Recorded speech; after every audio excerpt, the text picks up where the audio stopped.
Good morning students, कैसे हो आप सब। हम लोग बात कर रहे थे लास्ट वीडियो में टैक्सेबल इवेंट की, और उसके बाद हमारा आज का टॉपिक रहेगा स्कोप ऑफ सप्लाई।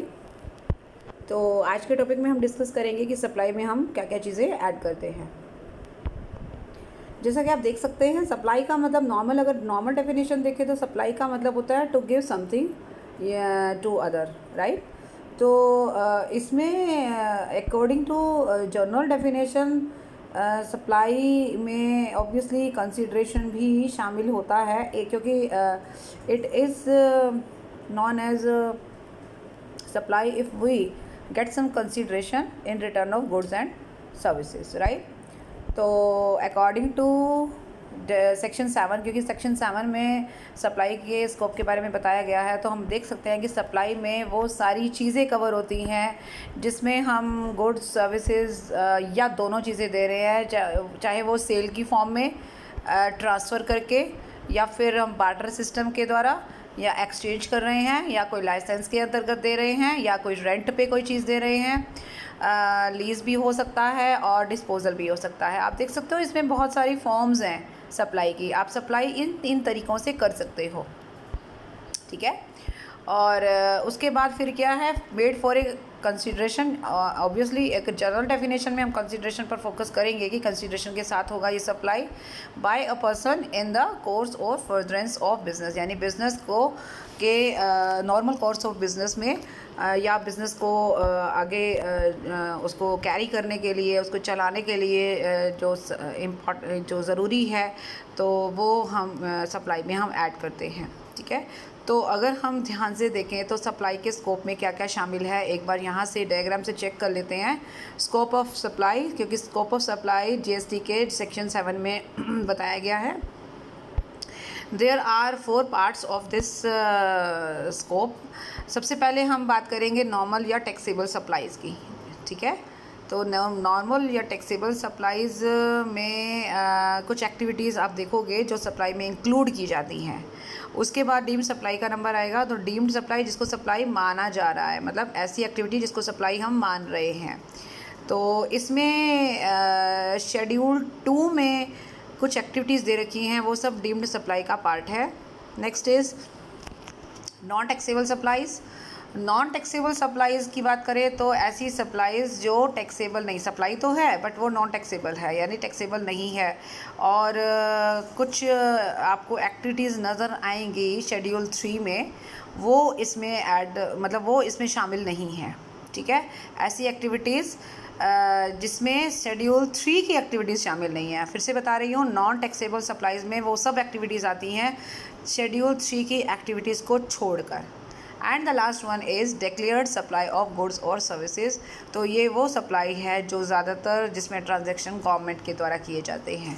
तो हम एक एक करके अब सबको डिस्कस करेंगे। मैं एक बार फिर से बताने वाली हूँ कि स्कोप ऑफ सप्लाई के हम यहाँ 4 पार्ट्स देखेंगे। एक में हम नॉर्मल सप्लाई की बात करेंगे जो टैक्सेबल भी है, प्लस में डीम्ड सप्लाई की बात करेंगे जो शेड्यूल 2 की एक्टिविटीज़ को डिफाइन करेगा। नॉन टैक्सेबल सप्लाई जिसमें कुछ एक्टिविटीज़ हैं लेकिन शेड्यूल 3 की एक भी एक्टिविटी उसमें शामिल नहीं होनी चाहिए। And the last one is government अगर कोई भी सप्लाई करती है या ट्रांजैक्शन में इन्वॉल्व होती है तो इसमें वो कैटेगरी आएगी। तो अभी हम सबसे पहले आ रहे हैं नॉर्मल और टैक्सेबल सप्लाईज़ पर, जो कि जिसकी डेफिनेशन सेक्शन 7(1) में दे रखी है, राइट। तो चलते हैं इस पर। डायग्राम दिया गया है। Supply as per GST law 7 part 1 में क्या क्या इंक्लूड है। पहले तो ये देखेंगे कि जो नॉर्मल टैक्स सप्लाई है उसमें क्या क्या चीज़ें हैं। अब उसमें भी देयर आर 3 पार्ट्स, राइट, यानी कि फर्स्ट पोर्शन के आगे 3 पार्ट्स हैं। पहला है ऑल फॉर्म ऑफ सप्लाईज़, यानी इसमें वो सारी सप्लाईज़ आती हैं जो कंसीडरेशन के बदले में की जाती हैं, यानी कि जहाँ पर कंसीडरेशन होना मैंडेटरी है। यानी इस एक्टिविटी में अभी आप फर्स्ट इंक्लूजन में बहुत सारी एक्टिविटीज़ देखोगे जहाँ पर हर एक्टिविटी कंसीडरेशन के लिए की जा रही है, ठीक है। तो इसमें वो सारी सप्लाईज़ आएंगी। फिर आएगा सेक्शन 7 पार्ट 1B, जिसमें हम सर्विसेज जो इंपोर्ट करते हैं, वो सेकंड इंक्लूजन में आप देखोगे सर्विसेज जो हम इंपोर्ट करते हैं। And the last one is ऐसी सप्लाई जो कंसीडरेशन के बगैर हैं, मतलब सप्लाई भी है लेकिन ज़रूरी नहीं है कि वहाँ कंसीडरेशन हो। तो देयर आर 3 पार्ट्स, फर्स्ट में कंसीडरेशन के साथ है, थर्ड में कंसीडरेशन के बगैर है, सेंटर में है इम्पोर्ट ऑफ सर्विसेज। ठीक हो गया। तो ऐसे ही इसके नीचे आपने एक एक और पार्ट बनाना है, first inclusion, second inclusion and third inclusion, right. यहाँ तक हमारी बात क्लियर हो जाती है। तो अब हम फर्स्ट इंक्लूजन पर जाएंगे। फर्स्ट इंक्लूजन का मतलब इसमें कुछ एक्टिविटीज़ हैं, वो आप देखेंगे कि क्या क्या एक्टिविटीज़ हैं। यहाँ पे भी एक डायग्राम है, अगर आप डायग्राम को अच्छे से समझ लेते हैं तो और जितना भी मटेरियल यहाँ पर लिखा गया है वो ऑटोमेटिकली आपको समझ में आ जाएगा। फर्स्ट इंक्लूजन के अकॉर्डिंगली सप्लाई का मतलब क्या है, it includes supply of goods और सर्विसेज और बोथ। मतलब क्या है कि फर्स्ट इंक्लूजन में जिसमें कंसीडरेशन के साथ आप सप्लाई कर रहे हो, आप गुड्स की या सर्विसेज की या दोनों की सप्लाई करोगे और उसमें हर तरह की एक्टिविटीज़ आ जाएंगी, हर तरह की सप्लाई आ जाएगी। ठीक है, क्लियर हो गई ये बात। फिर उसके बाद आ रहा है कंडीशन। 2 कंडीशन है यहाँ पर। एक है किसने बनाई है कंडीशन का मतलब क्या है कि कंसीडरेशन के बदले में होगा, और डन का मतलब किसके लिए किया जा रहा है, बिजनेस के लिए किया जा रहा है, in the normal course of business. तो फिर से देखें, अगर हम इसको कंप्लीट डेफिनेशन इसकी ले तो क्या कहता है, दोबारा से देखें, all form of supplies made for a consideration, right. all form of supplies made for a consideration in the course of furtherance of business are known as all form of supply of goods and services। ठीक है, इसमें क्या कहते हैं, all form of supply of goods and services. तो जो भी goods हैं या सर्विसेज हैं या दोनों भी हो सकता है, वो आप इसमें ले सकते हो, चाहे वो सेल के थ्रू किया है, ट्रांसफ़र है, बार्टर है, एक्सचेंज है, डिस्पोजल है, ये सारी चीज़ें हैं, रेंटल भी हो सकता है, और आप बिज़नेस के लिए कर रहे हो, बिज़नेस के पर्पज़ के लिए कर रहे हो, और इसमें कंसीडरेशन भी होना चाहिए। तो सिंपल सी बात है, इसमें कोई लंबी चौड़ी बात नहीं है, कोई कॉम्प्लिकेटेड चीज़ नहीं है। Okay, next cheese supply of goods और सर्विसेज और बोथ। तो अभी इन चीज़ों का मतलब समझाया जा रहा है। अभी ये जो डायग्राम में चीज़ें हैं ना, इनको क्लियर किया जा रहा है कि इसका मतलब क्या है। तो सप्लाई ऑफ गुड्स और सर्विसेज का मतलब क्या, पहले तो गुड्स का मतलब यहाँ पर है जितनी भी मूवेबल गुड्स हैं वो सब ले लेनी है आपने, लेकिन करेंसी नहीं लेनी है और सिक्योरिटीज़ नहीं लेनी है। फिर से बता रही हूँ, all kinds of movable goods except currencies and securities. लेकिन एक्शनेबल क्लेम आप ले सकते हो। एक्शनेबल क्लेम मतलब द क्लेम जिस पे आपको एक्शन लेने का राइट है, मतलब जिस क्लेम को आप ले सकते हैं, आपको उस पर राइट है, that is actionable claim. Growing crops, अगर क्रॉप्स ग्रो कर रही हैं, लैंड के साथ अटैच्ड है, तो लैंड से अलग करके तो आप उसको सेल कर सकते हैं ना, तो वो मूवेबल गुड्स में आती है, तो वो भी आप इसमें ले सकते हो। बट लैंड वगैरह नहीं होगा, लैंड बिल्डिंग ये सब चीज़ें नहीं होंगी, सिर्फ गुड्स मूवेबल जो है वो इसमें शामिल होंगी। ठीक है, अच्छा, दूसरी बात अब हम बात करेंगे सर्विस की। तो सर्विस का मतलब क्या है, आप इस पैराग्राफ में से भी समझ सकते हो। जो बातें यहाँ लिखी जाती हैं ना, वो सब पैराग्राफ्स में भी इन डायग्राम्स या पैराग्राफ्स अलग अलग जो बना रखे हैं उसमें भी दी गई हैं। तो अगर आपको थोड़ा सा यहाँ से समझना अच्छे से, तो यहाँ से भी समझ सकते हो। जैसे सेक्शन तो हमने बताया था, हर चीज़ का अगर सेक्शन आप नहीं भी याद कर पाओगे तो कोई दिक्कत नहीं है, लेकिन आपको सिर्फ कॉन्सेप्ट क्लियर होना चाहिए। तो गुड्स का मतलब क्या है, यहाँ पर आप देख सकते हो, ये गुड्स की कैटेगरी है, ये सर्विस की कैटेगरी है। अभी मैंने बताया गुड्स का मतलब every kind of movable property जिसमें मनी और सिक्योरिटीज़ शामिल नहीं है, राइट। एक्सक्लूड्स, चेक कर सकते हो आप, एक्सक्लूड कर रहा है क्या क्या, मनी एंड सिक्योरिटीज़। इंक्लूड क्या क्या कर रहा है, सभी movable goods, actionable claim, growing crops, grass, things जो कि लैंड के साथ अटैच है लेकिन बाद में उसको अलग करके हम सेल कर सकते हैं। लेकिन अगर मैं सर्विस की बात करूँ, सर्विस में आ रहा है हर वो चीज़ जो गुड्स नहीं है, ऑब्वियसली। ठीक है, मनी एंड सिक्योरिटी यहाँ पे भी नहीं है, मतलब मनी एंड सिक्योरिटी से रिलेटेड ऐसा कुछ नहीं होएगा। कौन कौन सी एक्टिविटीज़ हैं जिसमें आप मनी का इस्तेमाल कर रहे हो। मनी का इस्तेमाल करना अलग बात होती है, लेकिन मनी को एज ए प्रोडक्ट लेना वो नहीं आप ले सकते। ठीक है, तो मनी का यूज़ कर सकते हैं, मनी को कन्वर्ट कर सकते हैं बाय कैश, कैश के बदले में, और बाय एनी अदर मोड, किसी और मेथड से, फ्रॉम वन फॉर्म, एक फॉर्म से दूसरी फॉर्म में। मान लीजिए करेंसी का कन्वर्जन होता है, जब करेंसी कन्वर्ट की जाती है उसके बदले में जब चार्जेस हम लेते हैं या देते हैं, तो वो भी अपने आप एक सर्विस ही है, तो वो सर्विस भी इसमें इंक्लूडेड है, राइट। तो मनी का इस्तेमाल, आपने मनी को प्रोडक्ट की तरह नहीं ले रहे हो, कोई गुड्स की तरह नहीं ले रहे हो, लेकिन मनी का कन्वर्जन कर रहे हो। तो अगर करेंसी कन्वर्ट हो रही है एक से दूसरे में, तो उसके बदले वो भी तो एक तरह से अपने आप में सर्विस ही है। ठीक है, सर्विस का मतलब क्लियर हो गया, गुड्स का मतलब क्लियर हो गया। तो पहला पॉइंट हमारा क्लियर हो जाता है। पहला पॉइंट था कि सप्लाई ऑफ गुड्स और सर्विसेज और बोथ। तो गुड्स और सर्विसेज का मतलब क्लियर हो गया। अब चलते हैं आगे। अब आता है कि सप्लाई का मतलब क्या है। अभी तक तो हम बस सिर्फ नाम लिए जा रहे हैं, अभी तक हमने क्लियर नहीं किया कि सप्लाई का मतलब क्या है। सप्लाई का मतलब तो हमने जनरली यही बोला था कि किसी को कुछ देना, to provide something to some other person, right. तो अभी there are some definitions under GST law. ये अगर कोई कंडीशन पूरी होंगी तो सप्लाई को सप्लाई मानेंगे, वरना नहीं मानेंगे। जैसे अकॉर्डिंग टू दिस सेक्शन, मतलब अभी हम जहाँ खड़े हैं फर्स्ट इंक्लूजन में, जहाँ पर ये क्लियरली बोला गया है कि all form of goods and services except some goods and services, except भी तो कर रखा है ना कि कुछ को छोड़कर, और वहाँ पर फॉर ए कंसिडरेशन, तो इसका मतलब कंसिडरेशन लिख लिया ना उसने, कंसिडरेशन होना चाहिए। तो क्लियरली कह रहा है कि सप्लाई को इस सेक्शन में सप्लाई मानने के लिए ज़रूरी है कि कंसिडरेशन हो।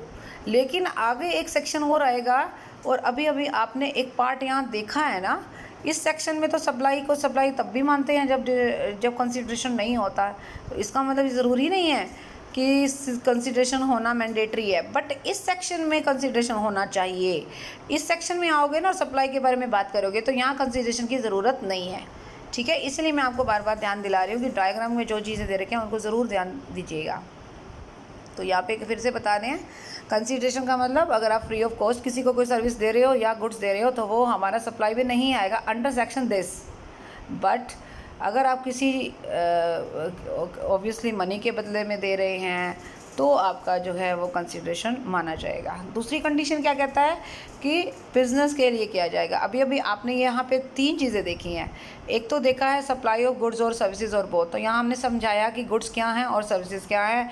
सप्लाई को सप्लाई कहने के लिए ये 2 चीज़ें इंपॉर्टेंट हैं, एक तो कंसिडरेशन होना चाहिए और दूसरा इन द कोर्स और फर्दरेंस ऑफ बिजनेस होना चाहिए। तो वही चीज़ें यहाँ पे ये रिपीट कर रहा है क्या कि एक तो कंसिडरेशन होना चाहिए पहली कंडीशन, और दूसरी कंडीशन कोई भी सप्लाई तब मानी जाएगी अगर वो बिज़नेस के पर्पज़ के लिए है। मान लीजिए आप अपने घर के लिए कोई चीज़ लाते हो और उसको फिर बाद में जब वो ख़राब हो जाती है देन आप स्क्रैप में दे देते हो, तो ये सप्लाई कमर्शियल सप्लाई नहीं है ना एक्चुअली, ठीक है। ये सप्लाई नहीं मानी जाएगी क्योंकि बिज़नेस के पर्पज़ के लिए आप नहीं कर रहे हो, इसलिए, ठीक है। तो कहने का मतलब होता है कि यहाँ पर तो सप्लाई का मतलब हमने क्लियर कर दिया। अब वो क्लियरली ये बात बोल रहा है, ये देखो नीचे मैंने एक लाइन हाईलाइट की है कि कुछ एक्टिविटीज़ ऐसी भी होंगी जहाँ पर कंसिडरेशन नहीं भी है, मेड विदाउट कंसिडरेशन, लेकिन जीएसटी में वो भी सप्लाई माने जाएंगे, बट इस सेक्शन में नहीं माने जाएंगे। ये मैं बार बार जोर दे रही हूँ, किसी सेक्शन में सप्लाई को मानने के लिए, सप्लाई को सप्लाई मानने के लिए कंसिडरेशन होना ज़रूरी है, किसी में सप्लाई को सप्लाई मानने के लिए कंसिडरेशन होना ज़रूरी नहीं है, सिंपल, ठीक है। चलिए जी, यहाँ तक क्लियर हो गई। ऑल फॉर्म का मतलब अब बता रहे हैं, जो बार बार हम कह रहे हैं ना लीज पर या रेंट पे या ट्रांसफ़र या सेल, अब उसके बारे में वो अपने पॉइंट्स क्लियर करेगा। जैसे सेल का मतलब क्या है। सेल का मतलब क्या होता है कि जब आप अपनी गुड्स किसी दूसरे पर्सन को दे देते हो, डिलीवर कर देते हो और उसके सारे राइट्स और उसका पोजेशन और उसका ऑनरशिप ट्रांसफ़र कर देते हो in exchange of some consideration, that is known as sale. Clear. यानी आप किसी को कोई गुड्स दे रहे हैं और उसके बदले में कुछ ले रहे हैं, कंसिडरेशन ले रहे हैं, तो वो सेल कहा जाएगा, जिसमें आपने उसको उसका ऑनरशिप दिया है, उसको यूज़ करने का अधिकार भी दिया है। अभी ट्रांसफ़र का मतलब क्या है। ट्रांसफ़र का मतलब क्या है कि मान लीजिए ब्रांच है, एक बिज़नेस की 2 ब्रांचेज़ हैं और दोनों ब्रांचेज़ आपस में अगर सामान को एक दूसरे को दे रही हैं। अब यहाँ पे क्या सीन रहेगा कि such a transaction is cost taxable, right.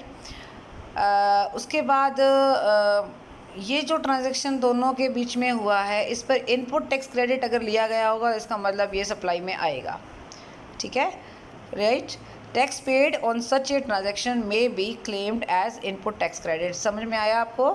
तो आईटीसी अगर बेनिफिट ले रखा है तो इसका मतलब तो यही है कि ये टैक्सेबल, ये हमारा जो है वो उस इवेंट में आएगा, ठीक है, सप्लाई में आएगा। ये आप इस डायग्राम से भी देख लेना, थोड़ी देर में डायग्राम भी क्लियर हो जाएगा आपका। जैसे सप्लाई का मतलब सेल है, ट्रांसफ़र है, अब बार्टर है। बार्टर मतलब क्या होता है कि गुड्स के बदले में गुड्स लेना, तो कंसिडरेशन तो है ही ना, गुड्स के बदले में गुड्स लिया है, कंसिडरेशन है। एक्सचेंज करना, आपने जो है करेंसी में कन्वर्ट किया किसी और करेंसी में, इंडियन रुपीज़ को डॉलर्स में कन्वर्ट किया है, तो एक्सचेंज किया ना। लाइसेंस, कोई लाइसेंस क्या चीज़ होती है? जब हमें किसी भी चीज़ को यूज़ करने का या कोई काम करने का अधिकार लेना है तो उसके लिए हमें कई बार लाइसेंस की ज़रूरत पड़ती है। तो लाइसेंस क्या देता है हमें? आपको राइट देता है ना उस पर्टिकुलर गुड्स को या सर्विसेज को लेने का, अवेल करने का।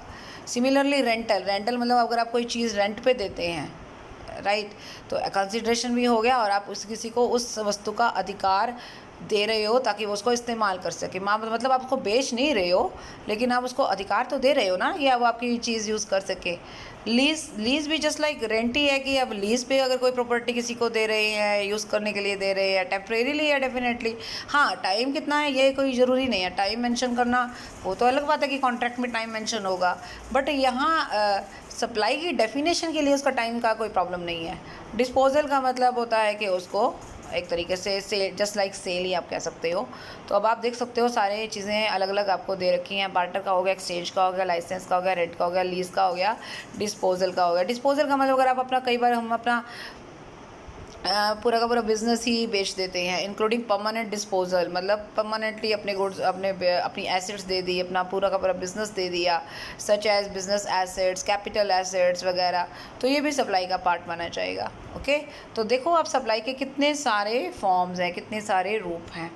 ये तो हो गया हमारा फर्स्ट इंक्लूजन क्लियर। अब सेकंड इंक्लूजन पे फटाफट आ जाते हैं। सेकंड इंक्लूजन का मतलब होता है इंपोर्ट ऑफ सर्विसेज। तो इंपोर्ट ऑफ सर्विसेज आपको यहाँ से दिखाई दे रही होंगी। सप्लाई का मतलब इंपोर्ट ऑफ सर्विसेज से भी है, इंपोर्ट करना है, ध्यान करना, एक्सपोर्ट नहीं है, इंपोर्ट करना है। तो इंपोर्ट ऑफ सर्विसेज अगर कंसीडरेशन के साथ दी गई हैं और बिजनेस के लिए है या नहीं है, यहाँ पर ये छूट मिल गई है आपको। पहले वाले केस में था कि बिजनेस के लिए ही होना चाहिए, पर यहाँ कह रहे हैं वेदर और not in course of furtherance of business. ठीक हो गया? तो ये हो गया हमारा सेकंड इंक्लूजन, जो छोटा सा था इसलिए फटाफट हो गया हमारा। फिर से बता रही हूँ, सप्लाई में इंपोर्ट ऑफ सर्विसेज भी हैं जो कंसीडरेशन के लिए तो हैं, लेकिन बिजनेस के लिए हैं ये कोई ज़रूरी नहीं है। नाउ थर्ड इंक्लूजन में आ जाते हैं। थर्ड इंक्लूजन में वो सारी चीज़ें आ जाएंगी, कुछ एक्टिविटीज़ ऐसी आ जाएंगी जो कंसीडरेशन के बगैर भी हैं बट सप्लाई में मानी जाती हैं। अब वो कौन कौन सी है एक बार चेक कर लेते हैं। तो इसके अकॉर्डिंगली सप्लाई का मतलब ऐसी एक्टिविटी जो शेड्यूल 1 में है, ठीक है, और ऐसी एक्टिविटीज़ जो कंसीडरेशन के बगैर भी हो सकती हैं। वो कौन कौन सी हैं एक बार हम चेक करते हैं। नंबर 1 यहाँ से स्टार्ट हो रहा है, परमानेंट ट्रांसफ़र और डिस्पोजल ऑफ बिजनेस एसेट्स। आपने अपनी बिजनेस की एसेट्स को परमानेंटली दे दिया, बेच दिया एक तरीके से, ठीक है, जहाँ पर आपने इनपुट टैक्स क्रेडिट जो है अवेल किया है। अगर इनपुट टैक्स क्रेडिट अवेल कर चुके हो और बिज़नेस को परमानेंट ट्रांसफ़र कर रहे हो, अब ज़रूरी नहीं है कि कंसीडरेशन के साथ कर रहे हो, कंसीडरेशन के बगैर भी कर सकते हैं, ठीक है। दूसरी चीज़, supply with the between related person और बिटवीन डिस्टिंक्ट पर्सन। ऐसे पर्सन जो आपस में रिलेटिव हैं, उनके बीच में भी ट्रांसफ़र हो सकता है, सप्लाई हो सकती है गुड्स और सर्विसेज का।